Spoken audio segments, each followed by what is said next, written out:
గజం కేవలం 826 రూపాయలకే 12 సెంట్ల భూమి కేవలం 5 లక్షలు మాత్రమే. ప్రేక్షకులకి మీ రామచంద్రమూర్తి నమస్కారాలు. ఇవాళ ఈ వీడియోలో మనం చాలామంది షేర్స్ కొనేటప్పుడు మమ్మల్ని అడుగుతుంటారు, సార్ ఫండమెంటల్గా అసలు ఏమన్నా కొన్ని ఇంపార్టెంట్ ఎనాలిసిస్ కానీ రేషియోస్ కానీ చెప్పండి. ఏ విధంగా చూడాలి? ఒక కంపెనీ గ్రోత్లో ఉందా, డీగ్రోత్లో అవుతుందా, అది పర్ఫార్మెన్స్ స్టేబుల్గా ఉందా, లేకపోతే ఇంకా ఫ్యూచర్లో దాని యొక్క పర్ఫార్మెన్స్ ఎలా ఉంటుంది అనేది తెలుసుకోవాలంటే ఏ పారామీటర్స్ మనం చూడాలి? ఫండమెంటల్ ఎనాలిసిస్లో కొంత మాకు గైడెన్స్ ఇవ్వండి అని అడుగుతున్నారు. సో వాళ్ళందరి కోసం ఈ వీడియో చేస్తున్నాం. ఈ ఫండమెంటల్ ఎనాలిసిస్లో 8 రేషియోస్ మీరు కనుక చూసుకుంటే ఆ కంపెనీ యొక్క పర్ఫార్మెన్స్ ఏంటి అనేది మనకు అర్థమవుతుంది. అందులో ఫస్ట్ ఏంటంటే కరెంట్ రేషియో అంటే ఏంటంటే current assets divided by current liabilities. అంటే మనకి కరెంట్ అసెట్స్ అంటే ఏంటి? Cash in bank, ready to liquidate, ఇమీడియట్గా మనకి లిక్విడేట్ అయ్యే వాటిని కరెంట్ అసెట్స్ అంటాం. వాటిల్లో బ్యాంకులో ఉన్న క్యాష్ కానీ, తర్వాత క్రెడిటర్స్ నుంచి డబ్బులు రావాల్సింది ఇమీడియట్గా ఉంటే అది కానీ, తర్వాత స్టాక్ వాల్యూ కానీ, అలాగే రిటర్న్ ఆఫ్ స్టాక్ కానీ, మనకి ఏదైనా సేల్ ఆఫ్ స్టాక్స్ నుంచి సేల్ అయింది అది మళ్ళీ రిటర్న్ ఇమీడియట్గా ఒక ఫ్యూ డేస్లో వచ్చే క్యాష్ కానీ, వీటిని కరెంట్ అసెట్స్ అంటాం. అలాగే కరెంట్ లయబిలిటీస్ అంటే ఏంటంటే ఇమ్మీడియట్గా మనం పేమెంట్ చేయాల్సినవి అని ఉంటే వాటిని కరెంట్ లయబిలిటీస్ అంటాం.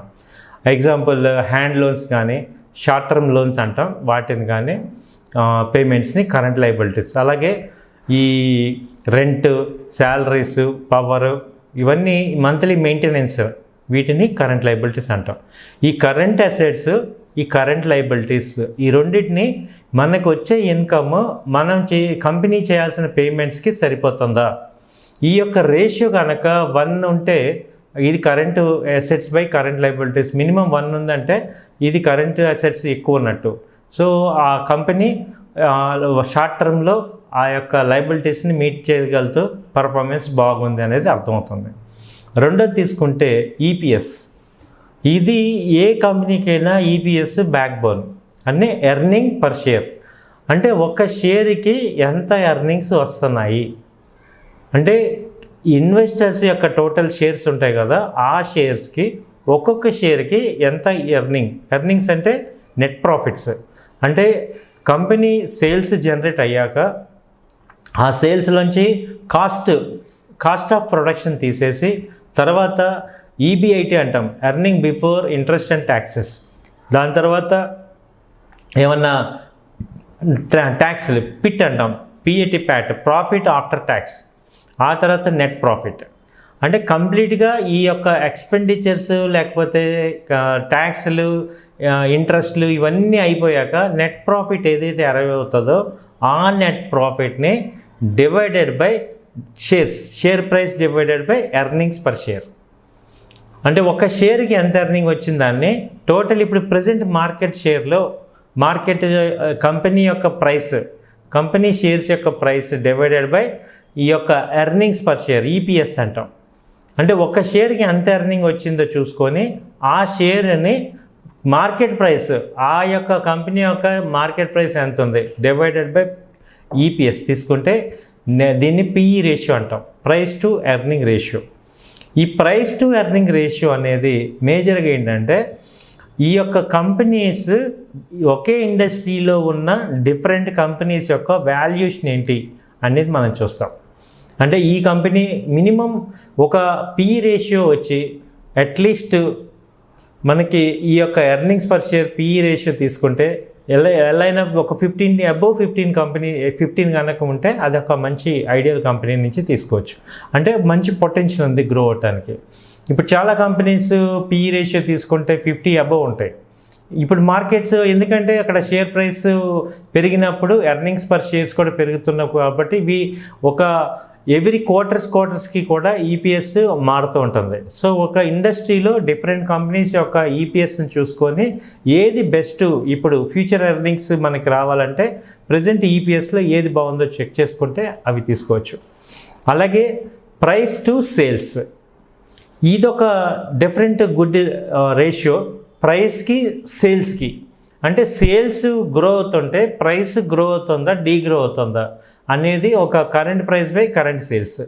Price per share by annual sales per share. ఒక్క షేర్కి యాన్యువల్గా ఎంత. ఇది ఏంటంటే మార్కెట్ ఈ యొక్క కంపెనీ యొక్క సేల్స్ని ఈ యొక్క ప్రైస్ని ఎలా పర్సీవ్ చేస్తుంది అనేది మనకి అర్థమవుతుంది. సో ప్రైస్ టు సేల్స్ ఇది ఒక గుడ్ ఇండికేటర్. ఆ తర్వాత మేజర్ ఇండికేటర్ ఏంటంటే డెబిట్ టు ఈక్విటీ రేషియో. ఇదేంటంటే ఈ కంపెనీ ఎలా లెవరేజ్ ఉంది, డెబిట్ ఎక్కువ ఉందా తక్కువ ఉందా, లేకపోతే ఆ డెబిట్ని ఇది ఎలా మేనేజ్ చేస్తుంది అనేది ఇక్కడ డెబిట్ టు ఈక్విటీ రేషియో అంటాం. అంటే total debit by share holders equity. Equity అంటే ఏంటి, అది అసెట్. డెబిట్ అంటే ఏంటి, మనం పేమెంట్ చేయాల్సింది. ఇప్పుడు ఈ కంపెనీ చూసుకుంటే ఈ కంపెనీ ఎంతమందికి డబ్బులు ఇవ్వాలి, అలాగే ఈ కంపెనీలో ఎంతమంది డబ్బులు ఇన్వెస్ట్ చేశారు, ఈ రెండింటిని debit by share holder asset equity తీసుకుంటే వచ్చే రేషియోని డెబిట్ టు ఈక్విటీ రేషియో అంటాం. ఈ 4 వచ్చి మేజర్ రేషియోస్. ఆ తర్వాత ఏంటంటే రిటర్న్ ఆన్ ఈక్విటీ. ఇది షేర్ హోల్డర్స్ పాయింట్ ఆఫ్ వ్యూలో రిటర్న్ ఎంత వచ్చింది అంటే ఇప్పుడు ఒక ఇన్కమ్ మీద net income divided by share holders equity అంటాం. అంటే నెట్ ఇన్కమ్ ఎంత ఉంది, ఇన్కమ్ అంటే ప్రాఫిట్ ఆఫ్టర్ ట్యాక్స్, ఇన్కమ్ ఎంత వచ్చింది divided by number of shares. అలాగే ఎంతమంది ఉన్నారో వాళ్ళకి పంచాలి కదా. ఆ నెట్ ఇన్కమ్ని వచ్చిన ఇన్కమ్ని షేర్స్కి అందరికీ షేర్ హోల్డర్స్ అందరికీ పంచితే వచ్చే అమౌంట్ని రిటర్న్ ఆన్ ఇన్వెస్ట్మెంట్. అంటే ఇప్పుడు నేను పెట్టిన పెట్టుబడి మీద నాకు ఎంత రిటర్న్ వచ్చింది, షేర్ హోల్డర్ పాయింట్ ఆఫ్ వ్యూలో ఇది చాలా మేజర్ ఒక రేషియో అనమాట. నేను ఇప్పుడు ఇన్వెస్ట్ చేస్తే ఈ కంపెనీలో నాకు ఎంత రిటర్న్ ఇచ్చింది. ఆ తర్వాత రిటర్న్ ఆన్ అసెట్స్. అసెట్స్ మీద అసెట్స్కి కంపెనీ యొక్క అసెట్స్కి కంపెనీ యొక్క ఇన్కమ్కి రేషియో ఇది. So net income divided by total assets indicates how profitable a company real సిచ్యుయేషన్లో ఈ యొక్క టోటల్ అసెట్స్ మీద కంపేర్ చేసుకొని టోటల్ యొక్క ఇన్కమ్ మీద కంపేర్ చేసుకుంటే ఎంత ప్రాఫిట్లో ఉంది కంపెనీ అనేది మనకు అర్థమవుతుంది. దాని తర్వాత రిటర్న్ ఆన్ క్యాపిటల్ ఎంప్లాయిడ్. అంటే ఈ క్యాపిటల్ని మనం ఎంప్లాయ్ చేశాక అంటే డిప్లాయ్ చేశాక ఇన్వెస్ట్ చేశాక ఎంత రిటర్న్ వచ్చిందంటే ఇది EB18 తీసుకుంటాం. అంటే earnings before interest and taxes. అంటే గ్రాస్ ఎర్నింగ్స్ని మనం తీసుకుంటాం డివైడెడ్ బై క్యాపిటల్ ఎంప్లాయిడ్. ఎంత క్యాపిటల్ ఎంప్లాయ్ చేసింది. ఇప్పుడు ఇక్కడ ఏమవుతుందంటే ఇక్కడ ఆపరేటింగ్ ఇన్కమ్ ఎంత జనరేట్ అయింది అంటే ఈ కంపెనీ ఆపరేటింగ్ ఇన్కమ్ ఎంత జనరేట్ అయింది, ఇది ఎలా ఇన్వెస్ట్మెంట్ చేసిన దాన్ని ఎలా బీట్ చేస్తుంది అనేది తెలుస్తుంది. ఆ తర్వాత మోస్ట్ ఇంపార్టెంట్ డివిడెండ్ ఈల్డ్. ఈ డివిడెండ్ పర్ షేర్, ఒక షేర్కి ఇచ్చిన dividend divided by total assets ఎంత ఉన్నాయి అనే దాన్ని డివిడెండ్ ఈల్డ్ అంటాం. ఇదేంటంటే returns earned solely on dividend payment. ఇప్పుడు ఒక మొత్తం పేమెంట్స్లో రిటర్న్స్ డివిడెండ్స్ మీద వచ్చిన రిటర్న్స్ ఎంత వచ్చాయి అనేది ఈ యొక్క రేషియో మనకు చెప్తుంది. సో డివిడెండ్ ఈల్డ్ అనేది ప్రతి కంపెనీ కూడా చూపిస్తుంటారు. So dividend per share by total assets. ఇవి ఈ యొక్క టోటల్ 8 రేషియోస్ మేజర్ రేషియోస్. ఇవి కనుక ఫాలో అయితే మీరు అబ్జర్వ్ చేసే ఒక కంపెనీ గురించి మీరు ఆ కంపెనీ యొక్క స్ట్రెంగ్త్ని మీరు ఈజీగా అనాలిసిస్ చేయగలరు. థ్యాంక్ యూ అండి. నమస్తే.